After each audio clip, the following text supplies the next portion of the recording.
जैसे, ठीक है, ये बात आप ध्यान रखना।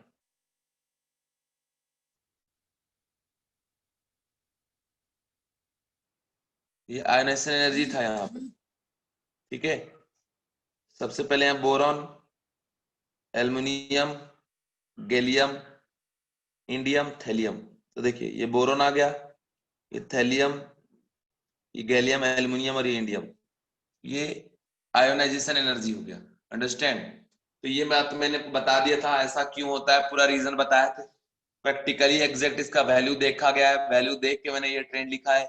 ऐसा जंप होने का रीजन ये है कि चूंकि लेंथेनाइड कॉन्ट्रैक्शन की वजह से इसका साइज बहुत छोटा हो जाता है, force of attraction between valence shell electron and nucleus बहुत ज्यादा हो जाता है, इसलिए इलेक्ट्रॉन निकालने में बहुत मुश्किल होता है, इसलिए ये जंप करके यहाँ पे आया था। ओके बच्चों, अब मैं बात करता हूँ इलेक्ट्रोनेगेटिविटी का।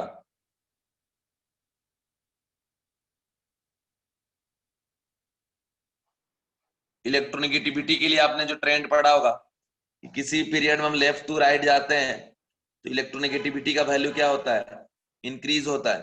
ओके, समझ गए? क्योंकि जेड इफेक्टिव बढ़ता है और रेडियस कम होता है। दूसरा कंडीशन, अगर टॉप से बॉटम जाते हैं किसी भी ग्रुप में, टॉप टू बॉटम अगर किसी ग्रुप में आप जाते हैं, top to bottom in any group, then radius increases normally generally and आपका जेड इफेक्टिव रिमेन्स कांस्टेंट। और बात करें अगर इलेक्ट्रोनेगेटिविटी का, तो ट्रेंड ऐसा है इलेक्ट्रोनेगेटिविटी इंक्रीजेस। बट मैं आपको बता दूं बच्चों, ये जो ग्रुप नंबर 13 का है, इसमें जब ऑब्जर्व किया गया इलेक्ट्रोनेगेटिविटी का वैल्यू, तो जो कहानी आया वो बिल्कुल ट्रेंड के उल्टा आया। मतलब जैसा ट्रेंड में बताया जाता है वैसा कुछ भी नहीं है, बिल्कुल उल्टा। जो बात आप पढ़ रहे हो ना, इसके बिल्कुल रिवर्स है। मैं यहाँ पे क्या पढ़ा रहा हूँ, if you move from top to bottom then electronegativity increases. Okay, but मैं आपको बता दूं कि देखिए एग्जैक्ट कंडीशन, एग्जैक्ट यहाँ पे माजरा क्या है। एग्जैक्ट कंडीशन है बच्चों कि जब हम टॉप टू बॉटम जाते हैं तो एलिमेंट कौन कौन सा, boron, aluminium, gallium, indium, thallium. Okay, ये है। तो आप इस ट्रेंड के हिसाब से क्या बोलेंगे कि बोरॉन से ज्यादा एल्युमिनियम,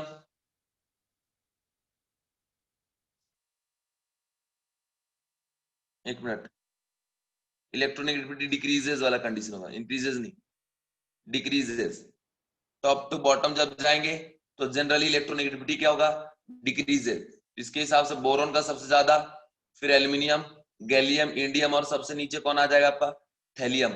ये नॉर्मल ट्रेंड के हिसाब से, ठीक है। क्योंकि लेफ्ट टू राइट जाने पे इलेक्ट्रोनेगेटिविटी का वैल्यू बढ़ता है, टॉप टू बॉटम जाने पे क्या होता है, कम होता है।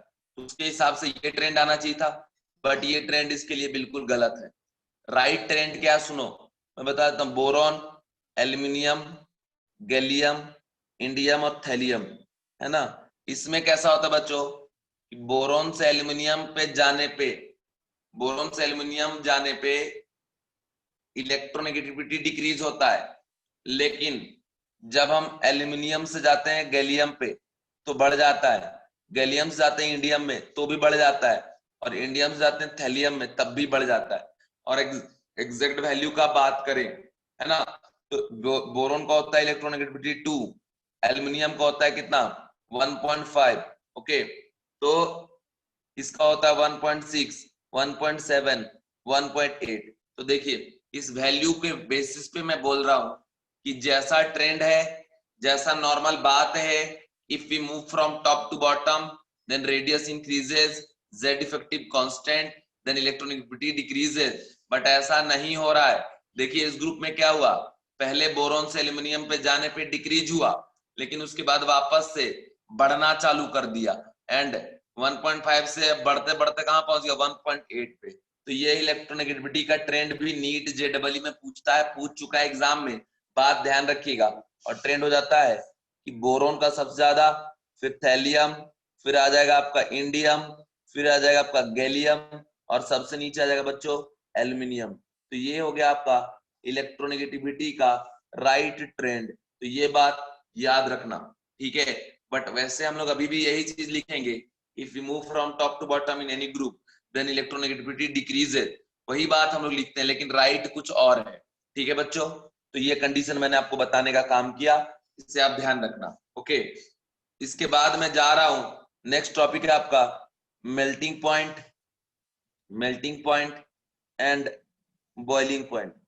ठीक है बच्चों, melting point and boiling point का कंडीशन याद रखिएगा कि मेल्टिंग पॉइंट और बॉइलिंग पॉइंट डिपेंड करता है कि भैया जब ये एटम, ये जो भी एटम है अपने ग्रुप में, वो जब अपने स्टेट पे रहेगा, जैसे कोई सॉलिड पे है, कोई लिक्विड पे है, ओके, तो उस स्टेट में जब है तो उसमें एटम एटम के बीच में क्या होता है, कोहेसिव फोर्स वर्क करता है, कोई ना कोई फोर्स वर्क करता है। तो ऑब्जर्व ये हुआ है कि वो जो फोर्स है वो स्मॉलर एटम में बहुत ज्यादा इफेक्टिव होता है। तो जब फोर्स इफेक्टिव होगा तो वहां पे उसको मेल्ट करने में या बॉयल करने में ज्यादा टेम्परेचर प्रोवाइड करना पड़ेगा। अंडरस्टैंड? तो ये कंडीशन आप ध्यान रखें, समझे, सीखें। जैसे मेल्टिंग एंड बॉइलिंग पॉइंट में कंडीशन क्राइटेरिया क्या हो गया कि melting point and boiling point में बात यहाँ पे हो गया कि भैया जो मेल्टिंग पॉइंट है उसमें लिखेंगे बोरॉन, एल्युमिनियम, ठीक है, और गैलियम, इंडियम, हेलियम।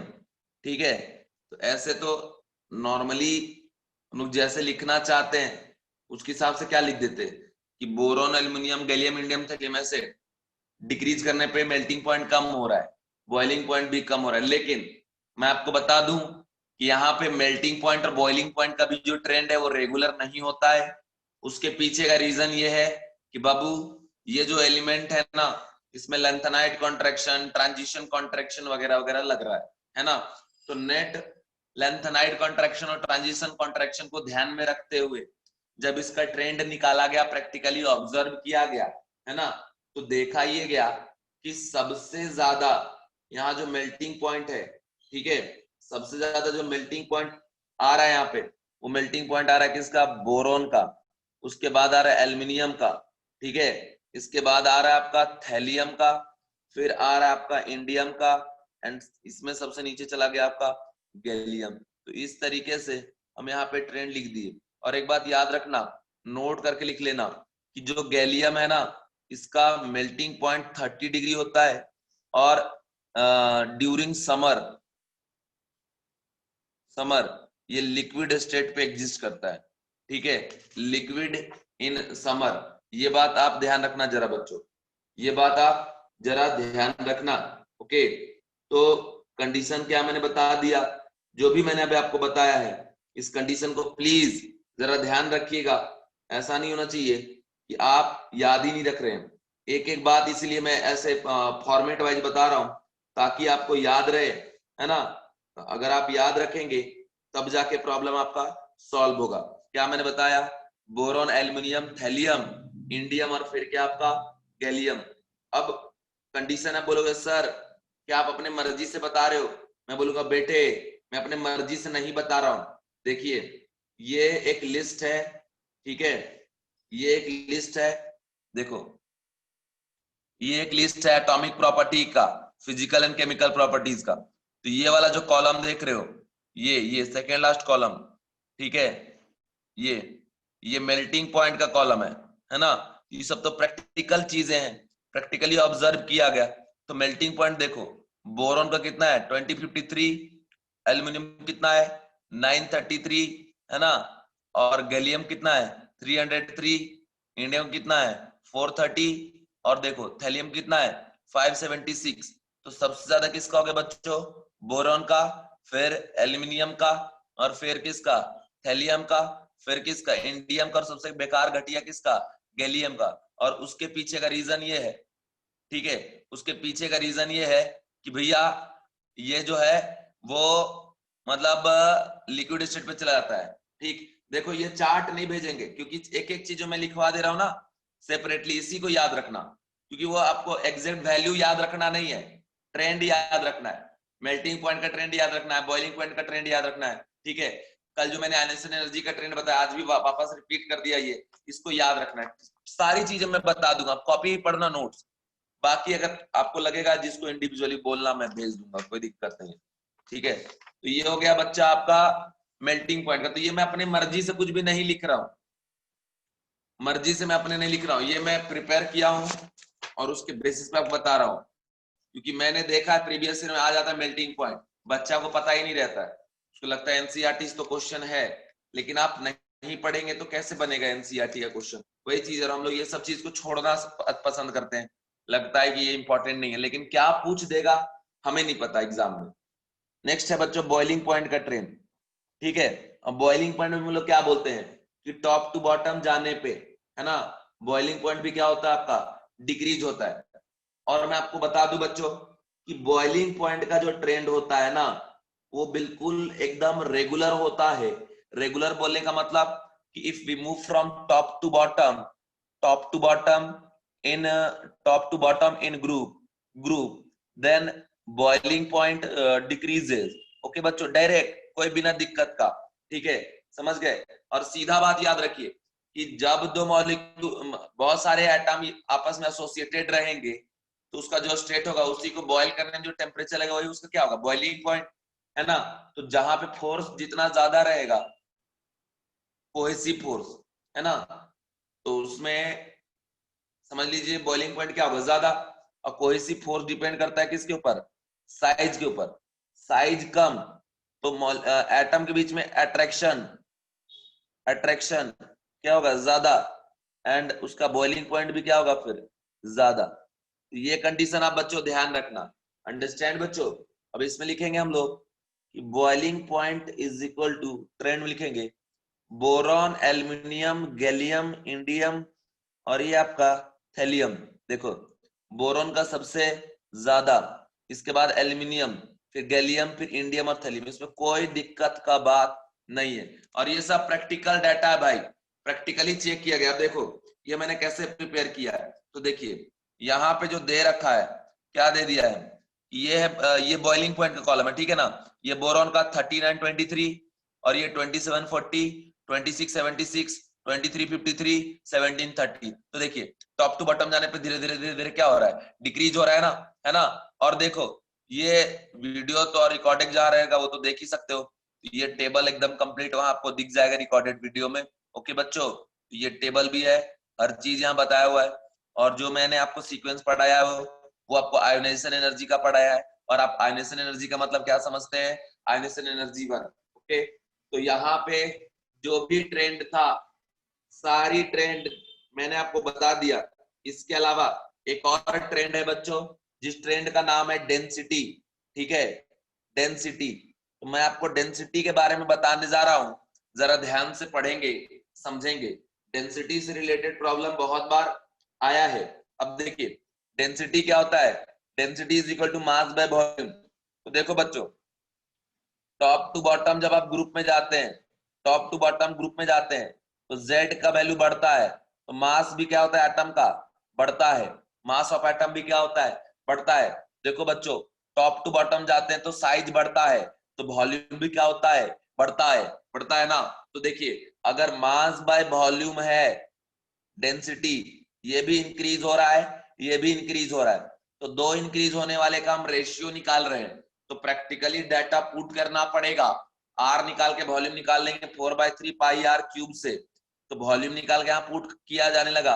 और मास, तो मास और वॉल्यूम पुट करने के ड्यूरेशन में, मास और वॉल्यूम पुट करने के ड्यूरेशन में जो भी डाटा ऑब्जर्व हुआ उसके बेसिस में डेंसिटी का वैल्यू बताया गया। और ऑब्जर्व ये हुआ कि भाई साहब डेंसिटी टॉप टू बॉटम जाने पे इंक्रीज होता है ना। ऐसा क्यों, क्योंकि देखो जैसे टॉप टू बॉटम जा रहे हैं ना, तो कॉम्प्लेक्सिटी बढ़ते जा रहा है ना। जैसे आप आ गए थैलियम पे, तो उसका साइज होना था यहाँ, लेकिन due to length and height contraction ऐसा हो गया साइज, है ना।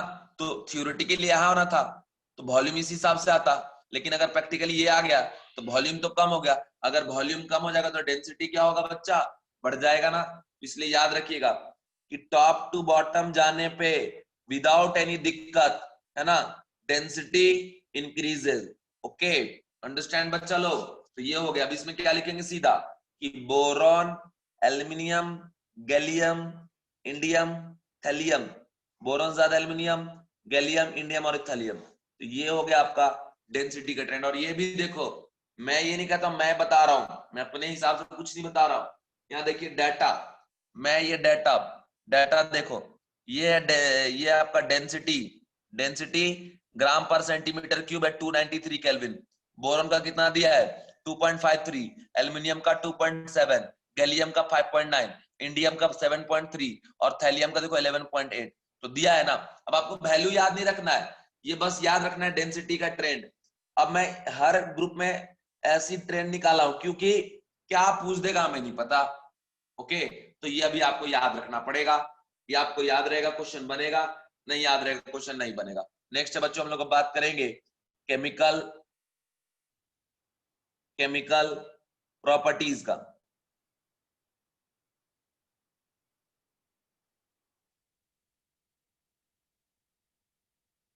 केमिकल प्रॉपर्टीज, ओके, हम लोग बात करने जा रहे हैं अबाउट केमिकल प्रॉपर्टीज। सबसे पहले हम बात करने जा रहे हैं बच्चों, सबसे पहले बात करने जा रहे हैं रिएक्टिविटी विथ एयर, है ना। तो एयर के साथ रिएक्टिविटी कैसे शो करेगा, इसके बारे में बात करने जा रहे हैं। लेकिन एयर वाला कंडीशन बाद में बताता हूँ, पहले मैं हेलोजन से स्टार्ट करता हूँ। ठीक है, सबसे उसका इजी होता है, तो स्टार्टिंग करते हैं इजी से रिएक्शन। और अब एक बात मैं बता दूं कि यहाँ जो इनऑर्गेनिक केमिस्ट्री का रिएक्शन होता है उसका बहुत हद तक मैं बातें बताने की कोशिश करूंगा कैसे आ रहा है, नहीं तो बहुत सारा ऐसा होता है जहां पे रिएक्टेंट प्रोडक्ट आपको याद रखना पड़ेगा और वहां कोई रास्ता नहीं होता। ठीक है, तो केमिकल प्रॉपर्टी में फर्स्ट जो आप पढ़ने जा रहे हैं लिखेंगे रिएक्टिविटी टुवर्ड्स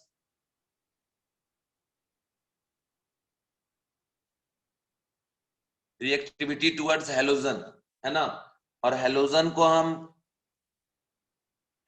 हम X2 से रिप्रेजेंट करते हैं। ठीक है, reactivity towards halogen and halogen is represented by X2। अब मान लो कि जो भी ग्रुप नंबर 13 के एलिमेंट है ना उसको हम E से रिप्रेजेंट कर रहे हैं। ठीक है, group 13 element represented by E। तो देखिए जब E का रिएक्शन कराइएगा X2 से तो ये बना लेगा EX3 टाइप का कंपाउंड। ठीक है, इसमें बच्चों यहाँ पे एग्जांपल में हो जाएगा आपका BF3, साथ में हो गया आपका AlCl3। ठीक है, और अब देखिए यहाँ पे ये +3 स्टेट पे है और ये भी +3 स्टेट पे है, अंडरस्टैंड। तो ये कंडीशन आपको बता दिए। अब इसमें देखो बैलेंस हम नहीं कर रहे, बैलेंस कर देंगे तो और उसको याद रखने में बहुत दिक्कत जाएगा, फिर उसको कोफिशिएंट भी रटना पड़ेगा। इसलिए जब जरूरत पड़ा उस टाइम आप बैलेंस कर लीजिएगा। जैसे यहाँ पे बैलेंस कर लीजिए, क्या देख देख के बैलेंस कर देंगे। यहाँ पे इसको 2 से मल्टीप्लाई कर देंगे, यहाँ 3 से मल्टीप्लाई कर देंगे, 3 2 6 और 3 2 6 और यहाँ 2 से 2 ही बैलेंस हो जाएगा। तो बैलेंस करके हम यहाँ लिखेंगे, बैलेंस खुद ही कर लेना है ना। और बाकी जो डिफिकल्ट टाइप करेगा उसको मैं बैलेंस यहीं करके दे दूंगा। देखो बच्चों कंडीशन ये है कि यहाँ पे +3 वाला है और यहाँ +3 वाला है, तो ये जो BF3 है ना इसको तो हम लोग प्योर कोवलेंट मान के चलते हैं।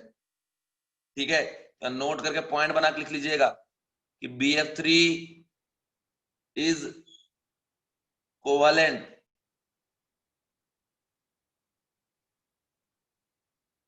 कंपाउंड। और मैंने आपको वैसे ही बताया है कि जब ग्रुप 13 वाला +3 पे रहता है ना तो कोवेलेंट कंपाउंड का ही फॉर्मेशन करता है। ओके, इसके बाद आप देखो, इसके बाद का कंडीशन ये है कि यहाँ पे रीजन आप लिखेंगे, रीजन में क्या लिखिएगा कि B+3 is a smaller and due to more polarising power. ठीक है, कोवेलेंट कैरेक्टर हाई, क्योंकि पोलराइजिंग पावर ज्यादा होगा तो पोलराइजेशन भी ज्यादा होगा, है ना। समझ गए, तो ये कंडीशन आप याद रखना, इसमें लिखना कि due to smaller size due to a smaller size and more polarising power high covalent character.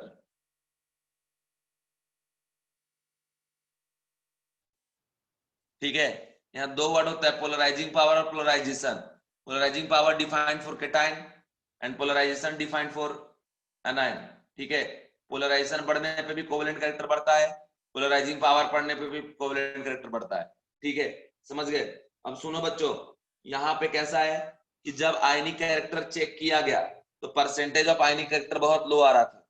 Percentage of ionic character is low in this compound. और परसेंटेज ऑफ आयनिक कैरेक्टर कैसे चेक करते हैं? तो by using Hannay Smith equation. कैसे बच्चों?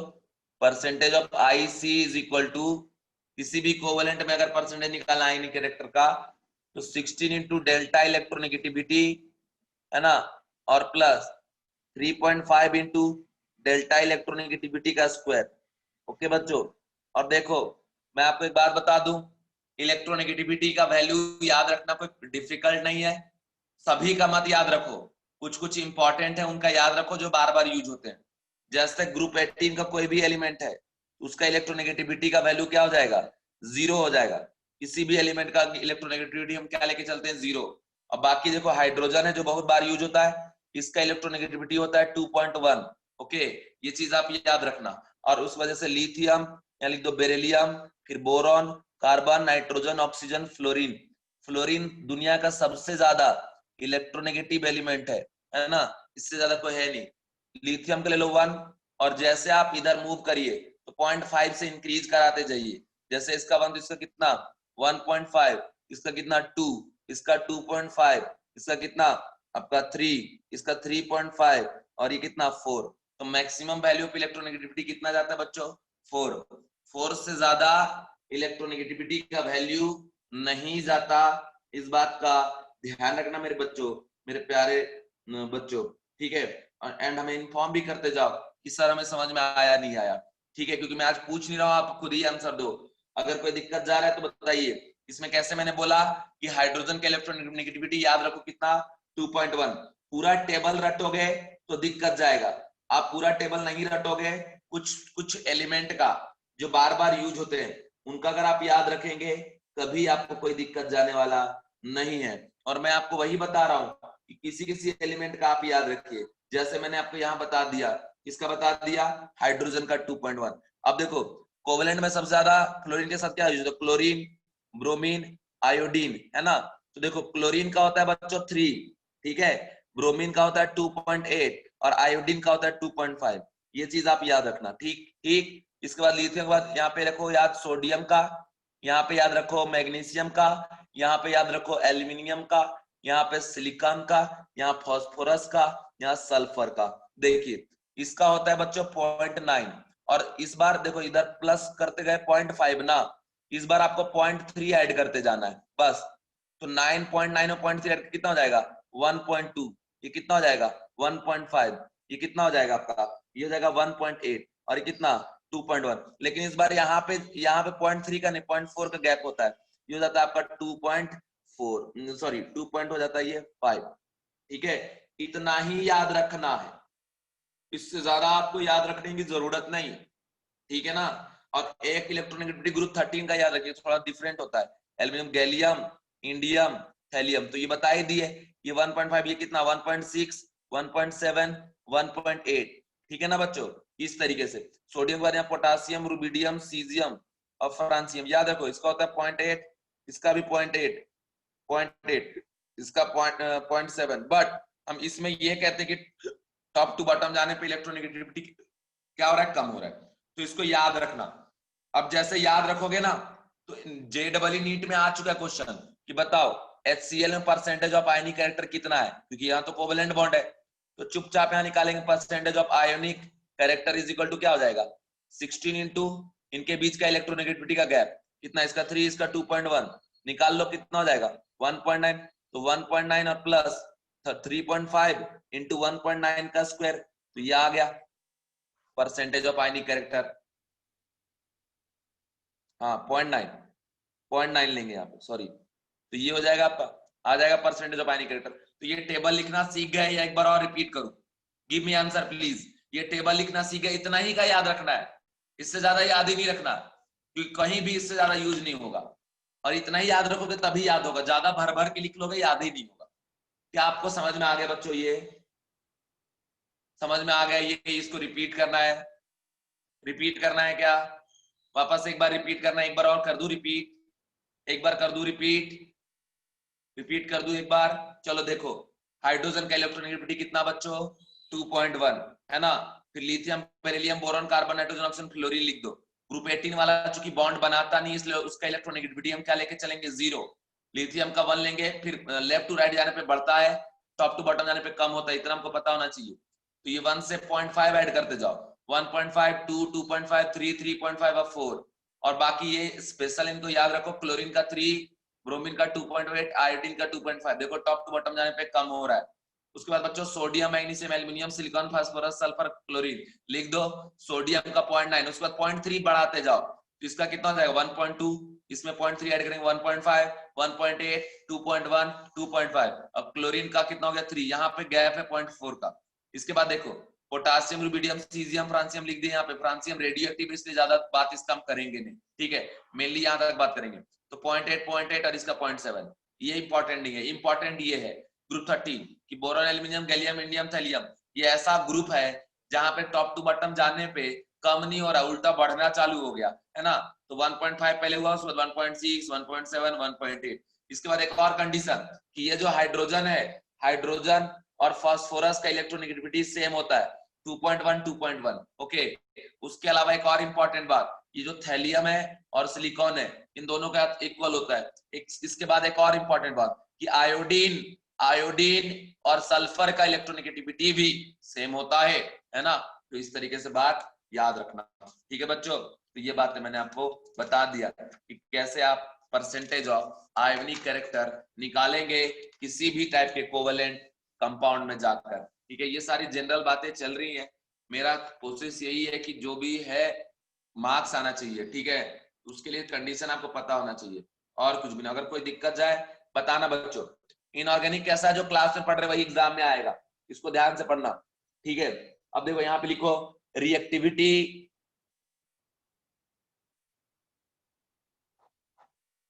Reactivity. और अगर आपको अच्छा लगे पढ़ के ना तो बस मुझे अप्रिसिएट करते जाना, जितना अप्रिसिएट करोगे उतना बेहतर से बेहतर कंटेंट आपको दूंगा। Reactivity with acid and base,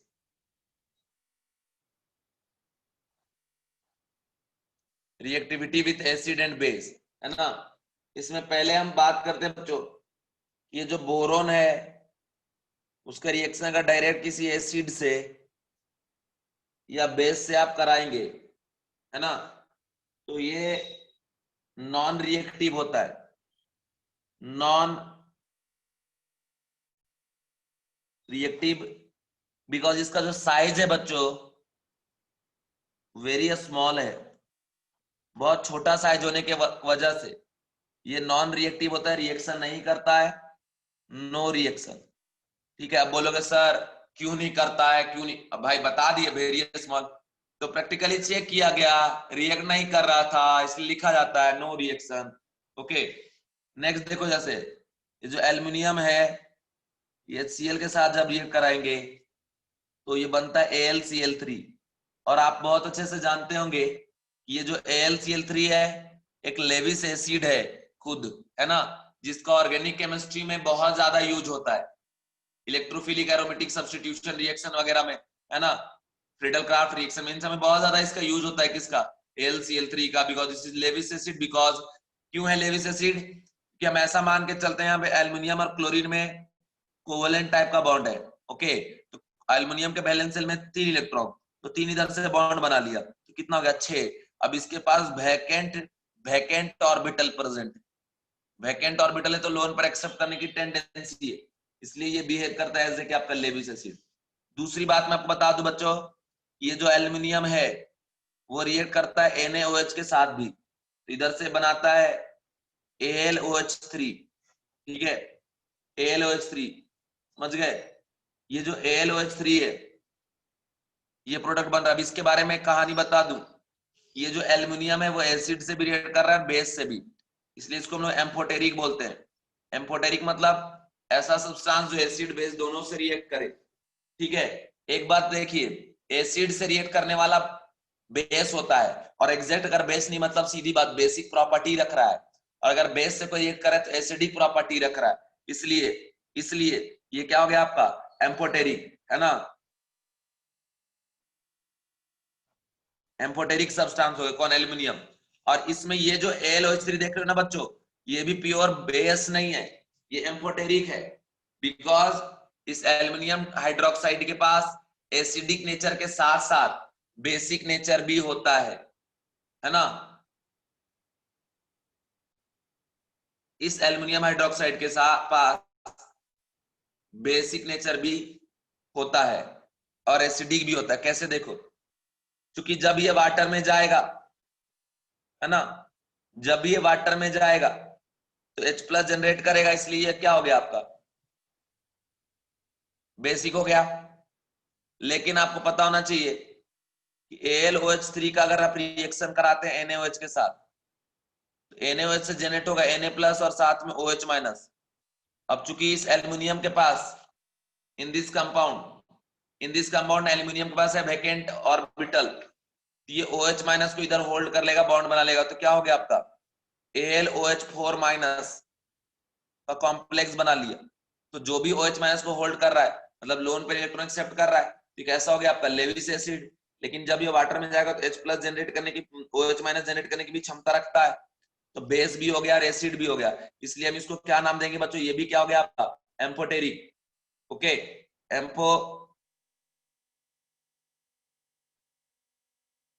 amphoteric, ठीक है। और याद रखिएगा, ऐसा सब्सटेंस जो एम्फोटेरिक ऑक्साइड बनाते हैं उनका हाइड्रोक्साइड भी एसिड एम्फोटेरिक होता है, समझ गए। दैट इज जो एसिडिक बेसिक दोनों नेचर याद मतलब रखेंगे।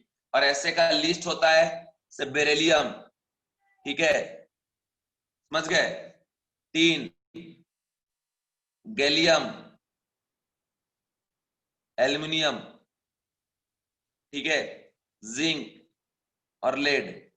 ये जो है बच्चों इतने, ये एम्फोटेरिक ऑक्साइड का फॉर्मेशन करते हैं, इसलिए यहां से एम्फोटेरिक नेचर का आपका हाइड्रोक्साइड भी मिलेगा। इसको कैसे याद करेंगे, बेसन, बेसन जानते हो ना, अरे बेसन नाम सुने हो यार, खाते पीते नहीं हो बेसन का वो पकौड़ा बना के, बेसन, बेसन सुने हो, गिव मी आंसर प्लीज, बेसन सुने हो। और देखो, अभी तो नहीं, पता नहीं, मैं तो नहीं लगाता, मैं अपने घर में मतलब देखता था कि बहुत लोग बेसन को गाल पे लगाते हैं कि एक दिन में मतलब फेयरनेस आ जाएगा, गोरे हो जाएंगे, है ना। तो गोरा होने के लिए बेसन लगाते हैं गाल पे, तो इसलिए यहाँ पे एक कंसेप्ट आया कि बेसन गाल जी ले, मतलब बेसन को गाल पे लगा के जी लो अपनी जिंदगी, है ना। तो वही कंडीशन है, बेसन गाल जी ले। तो याद रखिएगा, हिंदी में यहां लिख लेना कि बेसन गाल जी ले, बे फॉर बेरिलियम, सन फॉर एसएन, ग फॉर गैलियम, ल फॉर एल्यूमिनियम, है ना, गाल आर आ रहा है ना इसीलिए, और जी फॉर जिंक, ले फॉर लेड, ठीक है, समझ गए। तो ये कंडीशन है, इस तरीके से याद रखना कि जिंक का हाइड्रोक्साइड भी आपका एम्फोटेरिक नेचर शो करता है, क्योंकि जिंक के पास भी वहां पे उसका बैलेंस सेल का जो ऑर्बिटल होते हैं थोड़े वैकेंट होते हैं, इस वजह से। और ये सारे कंडीशन याद रखिए, इसके ऑक्साइड का मैं बात कर रहा हूँ, beryllium oxide, tin oxide, gallium oxide, ये सब कैसा होता है बच्चा, एम्फोटेरिक होता है। इसके अलावा भी एक दो और है, वो भी करते हैं, बट मेनली इनसे क्वेश्चन आता है, इसको जरा ध्यान रखना, ठीक है।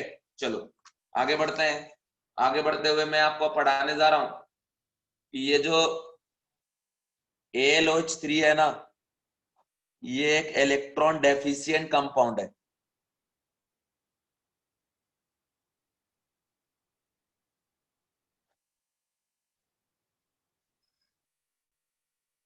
इलेक्ट्रॉन डेफिशिएंट कंपाउंड, और इलेक्ट्रॉन डेफिशिएंट वाले को हम लोग क्या बोलते हैं, लेविस एसिड। याद रखना, पूछ दिया बताओ, ब्राउनस्टेन, लोवरी, अरेनियस और लेविस, तो अब क्या बोलेंगे, लेविस एसिड।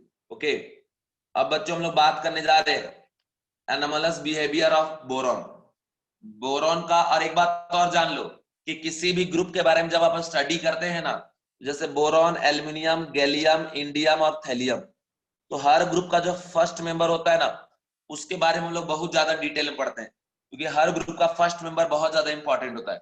फर्स्ट और सेकेंड मेंबर के बारे में मेनली हम लोग पढ़ते हैं, है ना, बाकी तो सब ट्रेंड में आ जाएगा, लेकिन मेनली हम लोग स्टडी करते हैं बोरोन और एल्यूमिनियम के बारे में, मतलब किसी भी ग्रुप के 2 मेंबर के बारे में, फर्स्ट 2 मेंबर।